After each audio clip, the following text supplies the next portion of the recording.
I've taken a lot of things too, and yeah, that was a long layoff, man. I was trying to get back as soon as possible, especially coming off another long layoff and injury. I really wanted to go out there and have like a back-to-back performance. But from what I've taken away from all of this is just kind of that like maybe what is it like a Greek mythology type of approach, thinking like what makes me powerful was also a little bit of my downfall.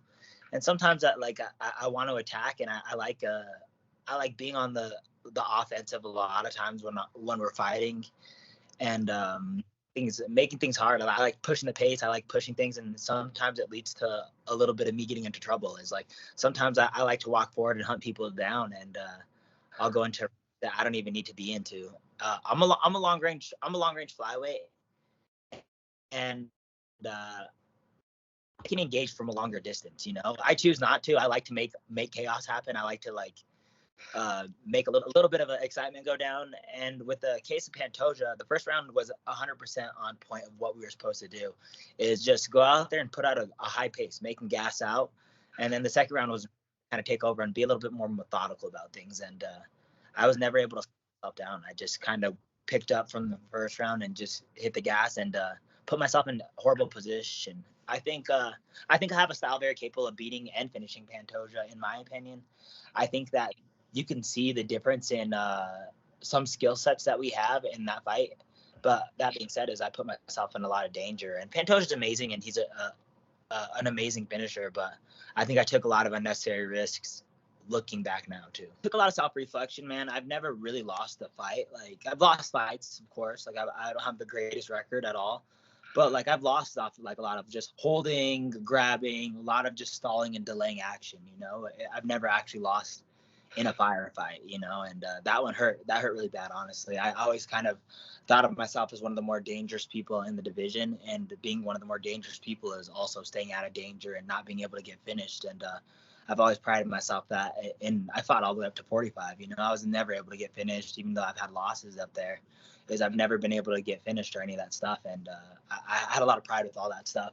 So it was a really eye-opening experience for me, man. I mean, I really had to sit back and analyze and change things up and see what's gone different. Is honestly, I'm a really skilled grappler, and I don't put myself in enough bad positions. And it's like Pantoja has all finishes from the back for the most part. If it's not knockout, all of it's pretty much back control finishes. And it was like I never put myself there in practice at all. I've never allowed myself to get there. And it was like I went in there and pushed the pace, and I kind of went in and maybe got a little too excited, and I threw a punch where I just like overcommitted to the punch and gave up my back. And it was like, okay, I have my back. I'm just gonna scramble my way out of this. But it was like I let myself kind of get funneled, and then in the middle of that funnel, I just didn't put myself in that position enough, and I kind of had to go back and just put myself in horrible positions this camp. I've literally, my neck hurts so bad because we've been starting in for full rear naked chokes and all this stuff. Yeah, just kind of relearning these lessons and just like, okay, I can't just win these rounds. I have to put myself in horrible positions. I have to analyze every which way this fight can go. And I don't know. And also just slow myself down too is another thing that I felt like I had to do. Is I could win these fights. I can go out there and beat some of these guys, but it's like, I don't need to go out there and push the pace and slow myself down in every sense. Is like, I've been in more title contention fights as far in the UFC, in more title contention fights than not. And in my head, I was like, I need to be champion by the next. I need to make this stuff happen. I could have been champion by the third fight.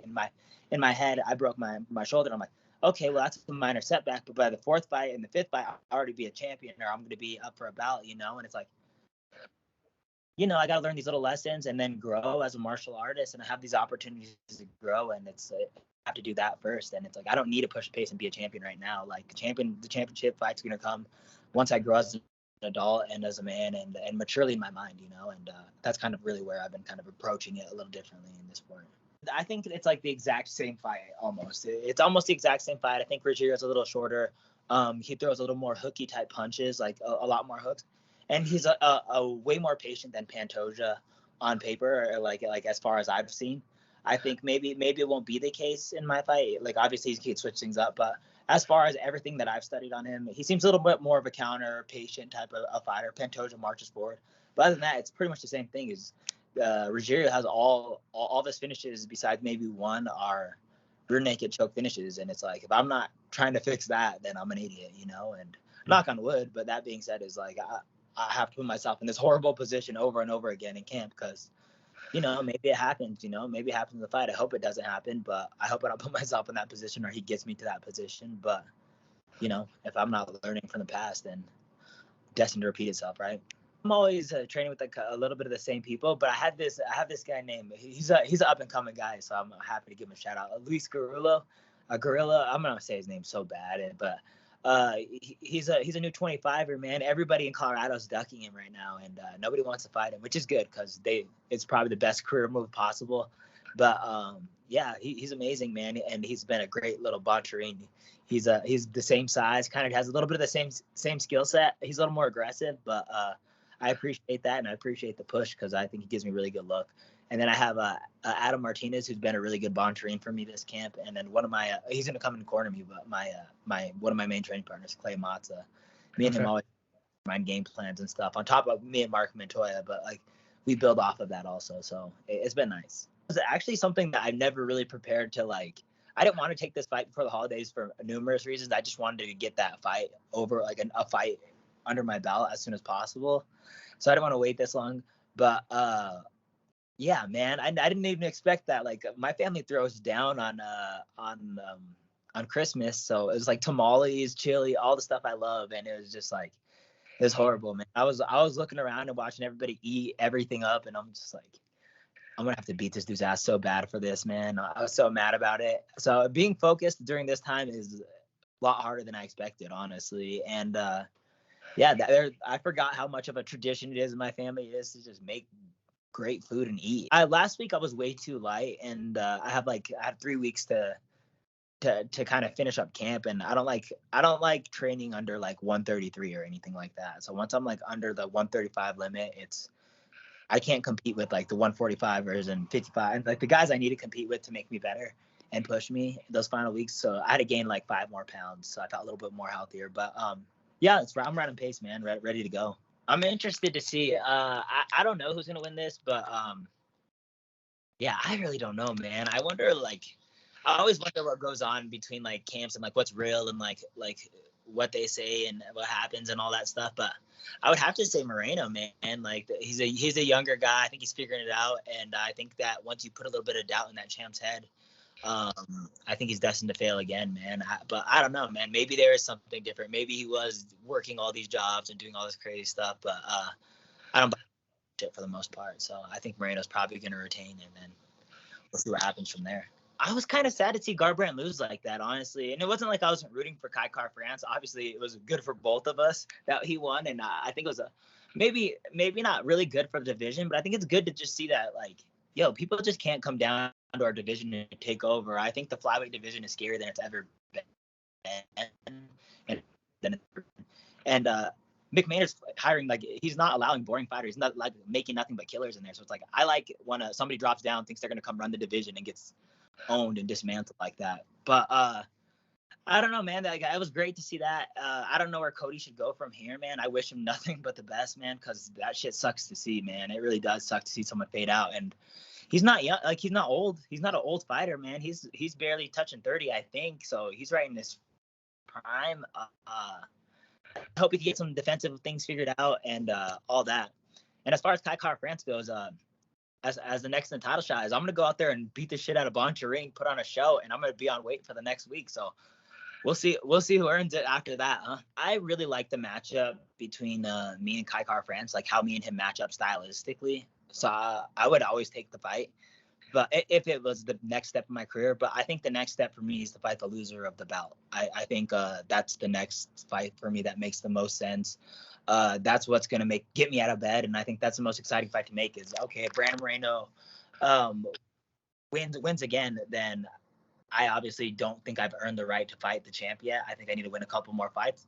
But I think the next fight to put me in line and the next exciting fight is going to be me fighting Davison or Brandon Moreno, whoever loses that belt. And that would make sense to me.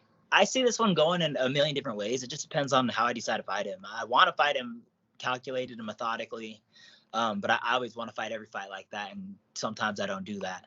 So I know it. I know if worst comes to worst, I'm gonna drown him. If worst comes to worst, I'm gonna go drown him in the deep end. We go first round. We're gonna go brawl for brawl, and then I'm gonna gas him out and then drown him in the second or third round. But if I can go pick him apart methodically, that's ideal how I want to do it. I just want to beat him up. I want to beat him up in a chess match. I want to not get touched. And I want to go show him that I'm a whole different level of a fighter than he is, IQ-wise, technique-wise, knowledge-wise, all the above. So I just want to go out there and put on a performance and show the world that I'm the best flyweight in the world right now. My New Year's resolution, I don't necessarily have anything that I need to like.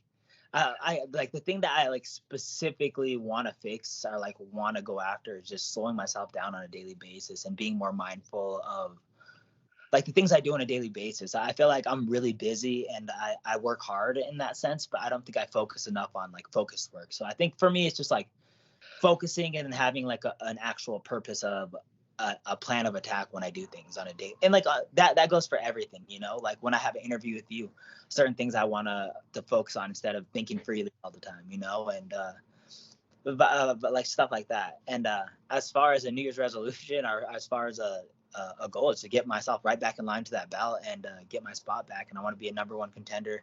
And I want the world to know that I'm the dark horse of this division right now, man. That I fucked up. I get it. I 100% get your guys' doubt in me, but I'm getting that spot back for sure by the end of this month. EAP Glass, always, man. They're huge in Denver, huge in Colorado, man. I couldn't do anything without them. I appreciate them to the fullest. Factory X, and follow me on Brandon Royval on everything, man. Appreciate your time.